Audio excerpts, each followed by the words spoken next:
Patuloy naman binabantayan ang kondisyon ni Dolphy. Ngayong nananatili pa rin siya sa ICU ng Makati Medical Center. May news to go si Chino Gaston live. Chino. Howie, bumuti raw ang kondisyon ng Comedy King nitong weekend pero patuloy pa rin ang maingat na pagbabantay ng kanyang mga doktor. Batay sa pinakahuling pahayag ng pamilya Quezon, bagamat itinuturing pa rin kritikal ang kondisyon, unti-unting bumubuti raw ang lagay ni Dolphy. Pero patuloy pa rin ang kanilang pag-antabay sa posibilidad na baka magkaroon ng panibagong komplikasyon. Dahil pa rin sa ito sa internal bleeding, mababang platelet count at sa sakit na chronic obstructive pulmonary disorder o COPD. Noong isang gabi ay sinagawa naman ang tracheostomy kay Dolphy. Sa surgical procedure na ito, nilalagyan ng hiwa sa leeg ang pasyente para makapagpasok dito ng tubo patungo sa daanan ng hangin upang mapadali ang paghinga ng isang pasyente. Maganda rin daw ang naging response ni Dolphy dito. Matapos isagawang operasyon, muli siyang ibinalik sa intensive care unit upang patuloy na mabantayan ng kanyang mga doktor. Howie, sa mga sandaling ito, wala pa rin tayong namamataang bisita o pamilya ni Dolphy na dumadating dito sa Makati Medical Center.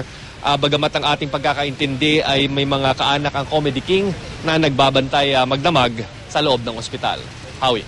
Chino, pinapayagan ba ng mga doktor at pamilya na may mga kumakausap kay Dolphy o pumasok mismo sa kwarto niya?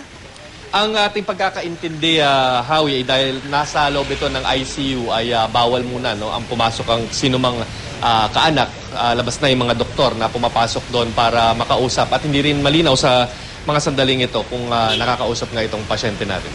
So yung mga bumibisita dyan sa ospital, kumbaga pamilya lang ang nakakausap nila?